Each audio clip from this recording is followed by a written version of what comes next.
Welcome to A1R Psychic Radio here on Moonstruck TV with Amanda Hall, psychic, all the way from the Gold Coast. Well, isn't it a fabulous time of the year as the children start to get excited about the little bunny that's going to be hopping across the lawn on Sunday morning? And it's Easter Bunny week. Isn't it wonderful? It's great to be alive, to be able to celebrate such a fabulous time of the year.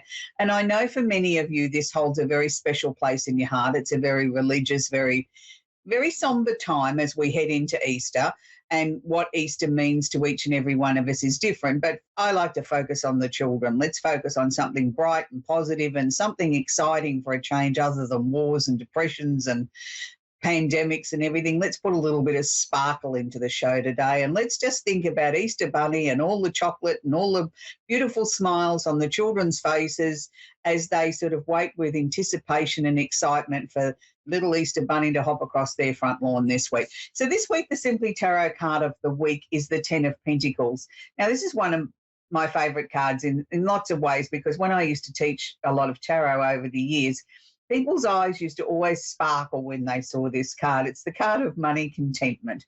And who wouldn't sparkle with a little bit of opportunity to have a little bit of money contentment in their lives, particularly after these last couple of years where things have been so difficult? It can also mean the signing of a monetary agreement or a money agreement. Now, for many of you that are in insecure work or in contract type jobs, this is a very important card to come out in a reading for you, because it means then that you will be signing or renewing a contract. It's something of great importance. But for the rest of us, it just means that money is starting to stabilise. We're starting to be able to sort of put some plans into action. We're also starting to be able to sort of feel a little bit more secure about money than what we might have been able to do for some time. So I really do think this is a very powerful card. It's a very positive card. Doesn't necessarily mean an increase in money, but it just means that we've got, a little bit of a clear run now. We can see the contentment. We can see the direction that we need to go. Even if we've still got a lot of bills to pay, we start to feel as if we're finally on top of things. So that's a good card to have. So let's move on right into the astrological section of the week, because we've got a lot to cover this week as usual. The sun's still in Aries, which is a magical time of the year because it's the beginning of the astrological year or astrology year when the sun moves into Aries. Aries has only got roughly about another 9 days to go before it moves into the sign of Taurus. So it's really sort of starting to ramp up its energy now, asking us to look at what we need to change in ourselves, regardless of your star sign.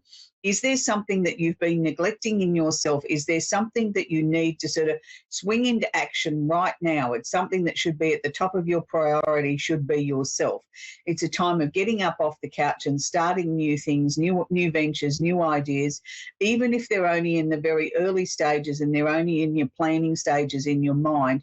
Get something down on paper. Start the action now while we've got the momentum of this energy before things start to sort of go into the next phase where things are a little bit slower. So let's sort of get motivated and let's get moving now. I think it's an exciting time of the year to be alive, so let's sort of make it happen for each and every one of us in the ways that we need to do.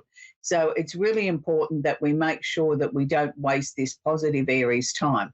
We also have Mercury, the planet of communication, is conjunct or holding hands with the planet of the unusual and the unexpected, Uranus in Taurus.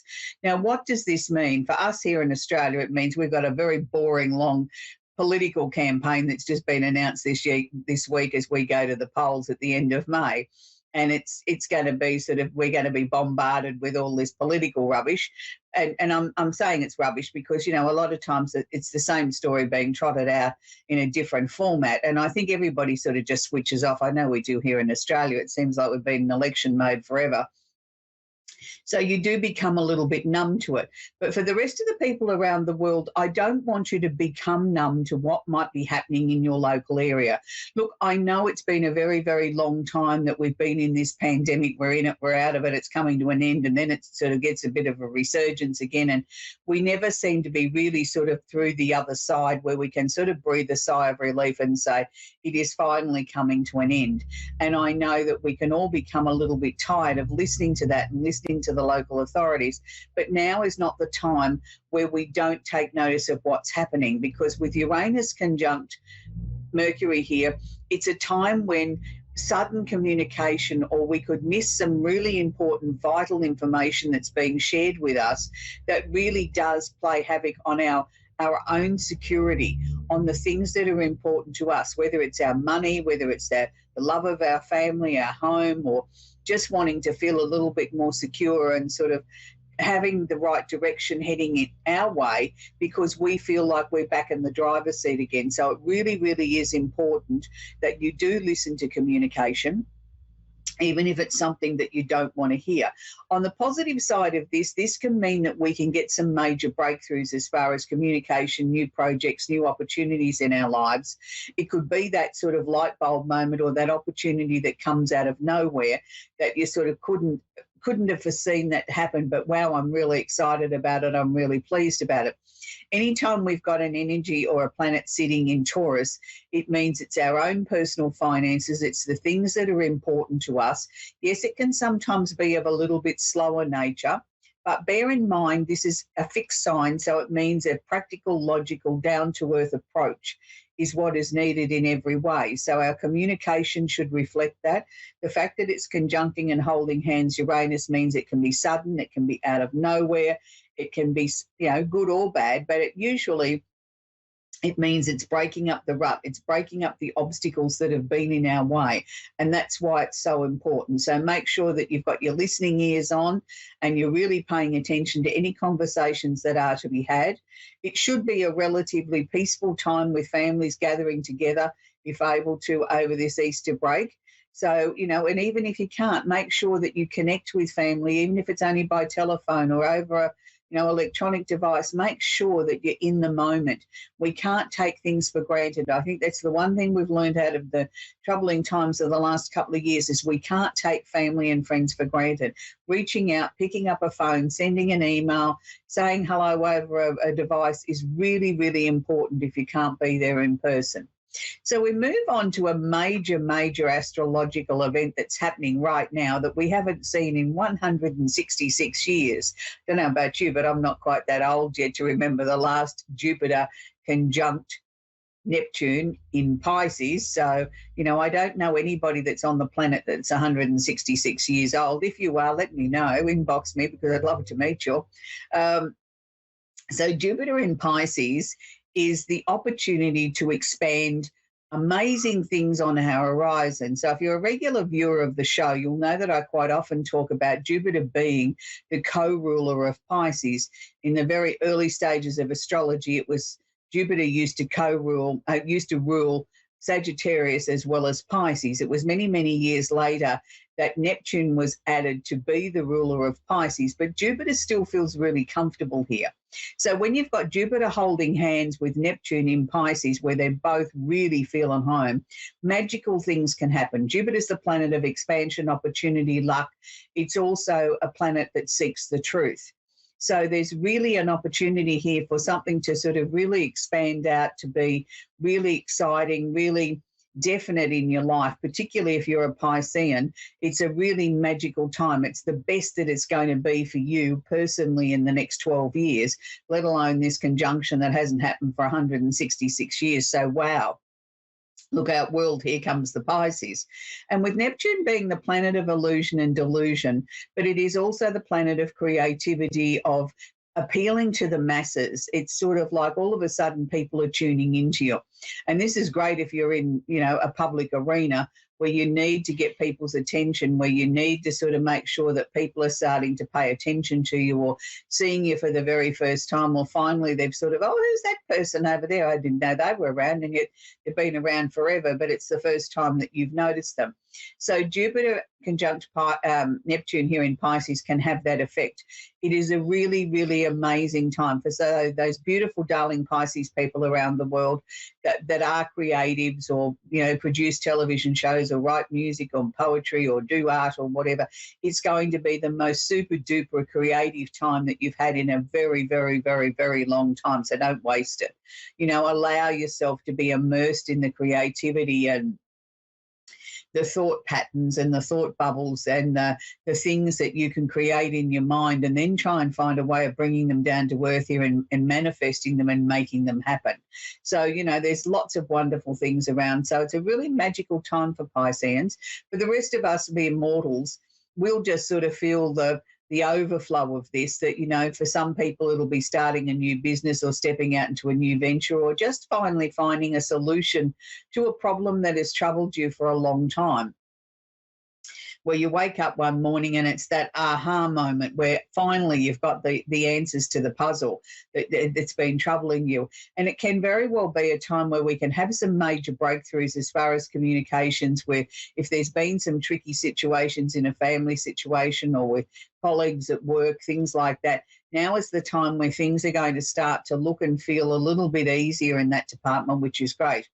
We also have Saturn, the planet of discipline and focus, is conjunct or holding hands with Mars in Aquarius. So Saturn is the disciplinarian, Mars is the planet of action. It can also be known as the planet of war. I don't like to focus too much on war, and particularly with what's going on in Ukraine. It still disgusts me every time I see it. And my heart goes out to those poor people and having their lives tipped upside down by a bully. And that's all it amounts to, is a bully wanting to take over the sandpit and their sandpit as well. And there's no excuses for that. But with Saturn here conjunct or holding hands with Mars in Aquarius, I still live in hope that with it being in Aquarius, that we could have a sudden change of heart as far as this Ukrainian situation. As fast as it started could be as fast as it ends. But for the rest of us mere mortals, it's and living a different life outside of Ukraine, we need to be focused on that there may be some areas of our lives that maybe we need to approach things in a different way to get the results that we want. We need to be looking for those aha moments, those light bulb moments where we get the breakthroughs that have seemed to eluded us up until now. And that can be in any area of your life, whether it's your work, whether it's your personal life, whether it's just trying to sort of get on the right path for you. Sometimes people find with this conjunction, they have a real spiritual awakening, even though it's not directly related to their own answers to their own universe. But sometimes I find that this can happen under this transit because you're not expecting it. You're looking at things in a very logical, practical, disciplined sort of way, and then sort of underneath all of this slips under the radar the answers to the questions that have been troubling you, which is good. So let's hope we're going to have some very positive directions happening in our world over the coming weeks. We still have Pluto sitting in Capricorn. I know I talk about this each week on the show, but Pluto is nearing the end of his lengthy transit since 2008. We'll be there till 2024. But during this time, Pluto is sort of asking us to look at how we can transform our world. What are we responsible for? What can we do? What can we do to go about making sure that we're actively participating in the world around us, and we can all take responsibility in our own hands to try and make sure that we contribute our little bit towards changing global warming. I think each and every one of us can take responsibility for that. If you've never recycled, start recycling. Look at sort of taking, walking to the shops instead of taking the car. There's simple things that we can all do on a daily basis that will contribute and end up being a very, very big thing for the planet. And also make sure that if you're in a part of the world that's having an election at the moment and you have the right to vote, make sure that you don't waste that right to vote. Here in Australia, it's compulsory. You don't have a choice. We have to vote. But I know many locations around the world, you have the freedom of choosing whether or not you wish to vote. Now more than ever, your voice is important. Your one vote does count. So if you're not happy with the way things are around you, then don't waste your vote. Use your vote to share with your local leaders, this is my voice, this is what I want to see happen, and make it happen. So it's good to see that, we've got lots of changes going on in the world, and as we head into this very special time of the year called Easter. So we're going to take our first call, which is Sonia in Manchester in England. Are you there, Sonia? Oh, yeah. Do you have a question I can work with, please, Sonia? General reading, please. Okay. It's just easier for me, Sonia, if you've got a question that I can answer, because we have such a limited amount of time on the show. I want to make sure that I can answer something that is important to you.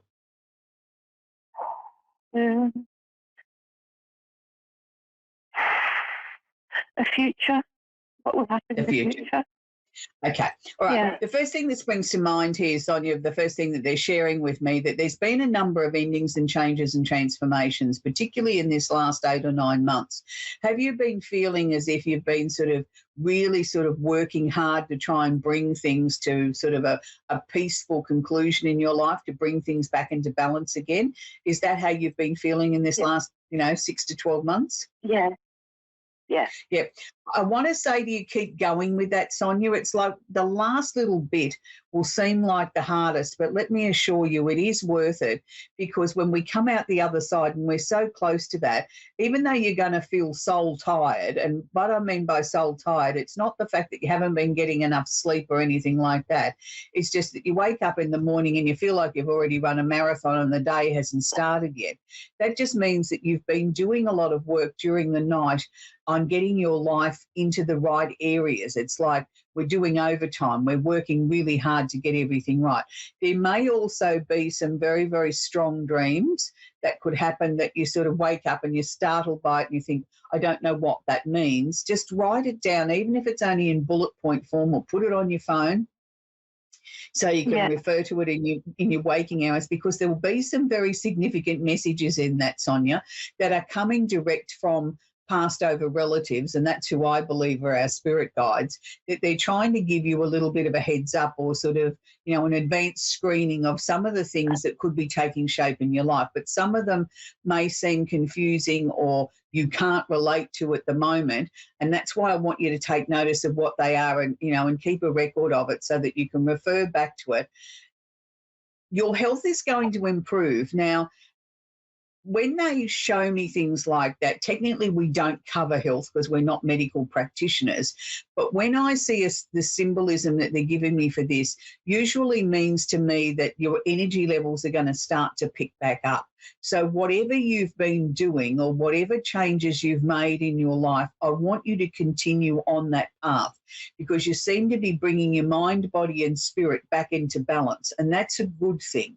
I think you were too much of a giver, Sonia. You had to start learning how to give to yourself, didn't you? And that's been a really important lesson out of this last 12 months. Yeah, that's true. Yeah, well, I want you to keep on that path, because good things are going to start to cross your path now, because you're right in tune with where you're meant to be. You've made changes in your life. You're putting yourself first. All these things are very positive. So I think there's nothing but, wonderful things ahead of you. They're not showing me anything in particular, as in, like a new love interest or a new job or a new home or anything like that. They're just showing me in very general terms that your life is going into a much, much better phase, and you'll be really happy with it. It's going to bring a real smile to your face. So I'm going to say congratulations, because you've really worked hard on bringing changes into your life. Just keep going. So have a happy Easter, Sonia, over there in the UK. You too. Thank you very much. You're very, very welcome, sweetie. We're going to talk with Felicia now in Sturgis in Michigan in the USA. And I know that's where they have the big bike race. That's correct, isn't it, Felicia? Yeah. Yes, I've seen it on the TV. How can I help you today, sweetie? Do you have a question for me? Not really a question particularly. We just lost a brother-in-law recently, and I was just wondering if there was any messages or anything. Okay, Felicia, look, I'm very sorry for your family's loss. It's always a difficult time when we lose someone. With the short amount of time that we've got here on the show, I don't like to say to you that I can definitely tune into your brother-in-law. What I can tell you is that he's okay. I mean, I don't think that nobody's ever pleased to be departing the planet. Even if they're sick, nobody ever really wants to leave their loved ones. But I haven't had anybody come back and tell me that they're not okay on the other side. So he's definitely that.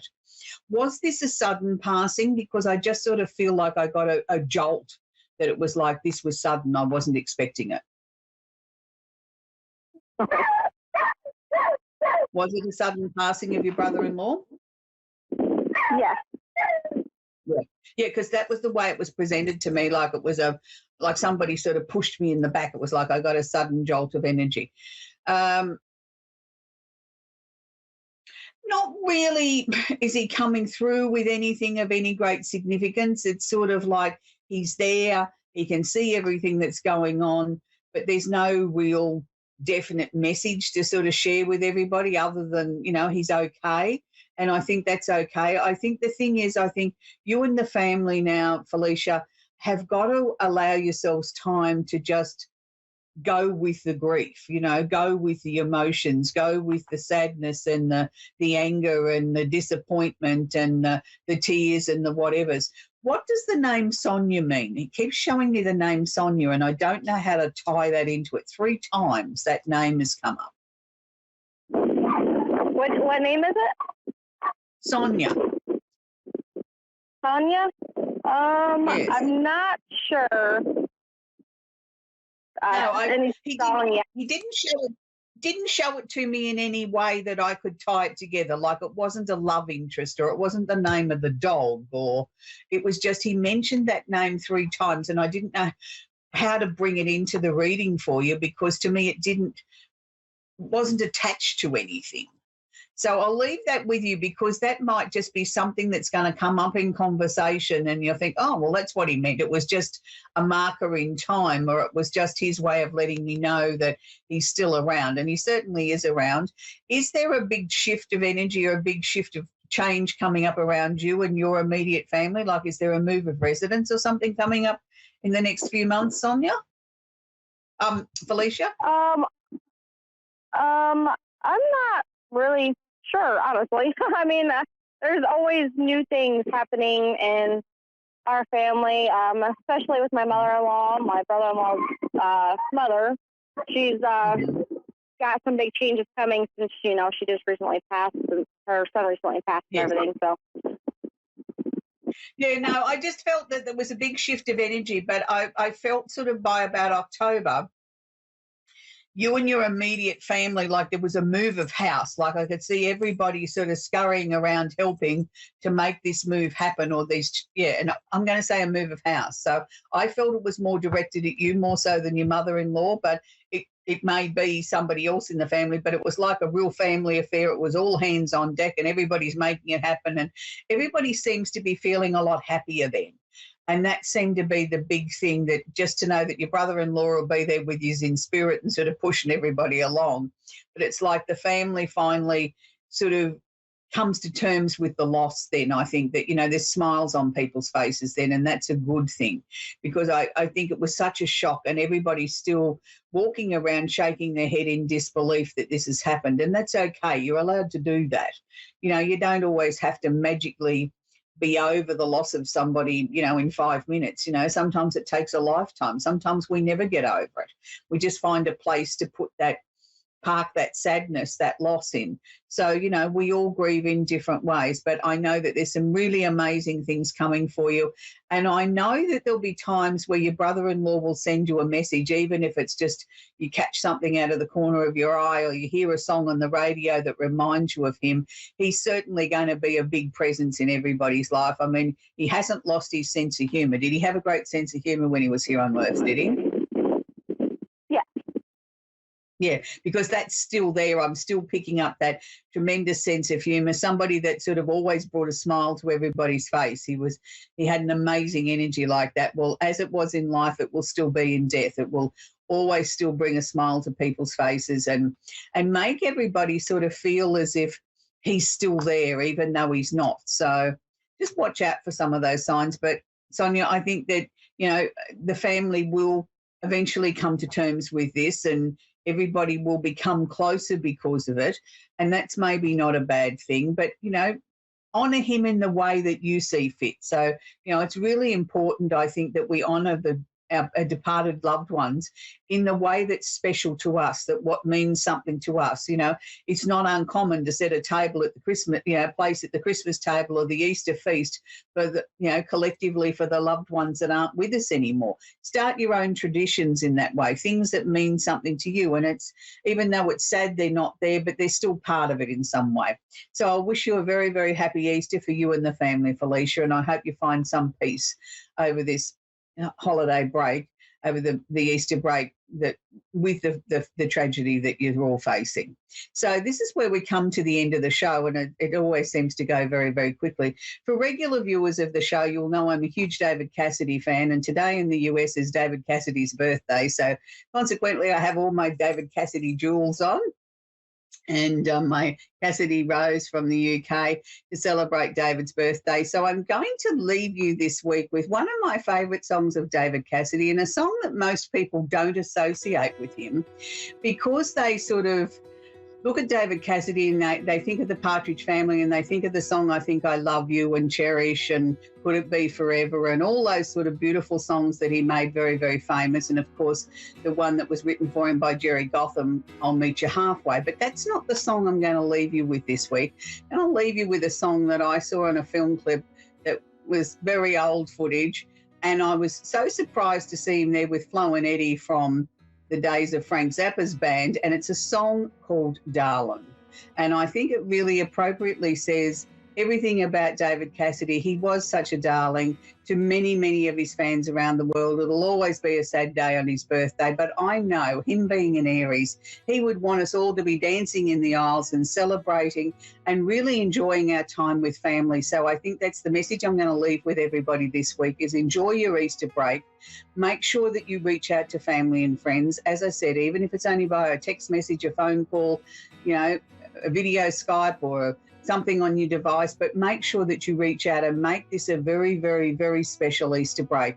And for those of you that are going to be attending religious services, may that bring you peace and comfort and the renewed hope and let's move forward into the rest of this year with some optimism and some excitement in the year after all the troubles and the tribulations that we've had in our lives. I think we all need to start to learn to start dancing in the aisles and bring more love into our lives. But for the rest of the David Cassidy fans around the world, I hope you celebrate David's birthday as I did here in Australia yesterday, being the 12th here yesterday, but I'm going to carry it on today because it's a very, very significant time. He brought such joy in our lives, and he told everybody to come on and get happy. But I'm going to go now signing off, and I'm going to be putting David Cassidy on my turntable with Darlin'. Bye for now.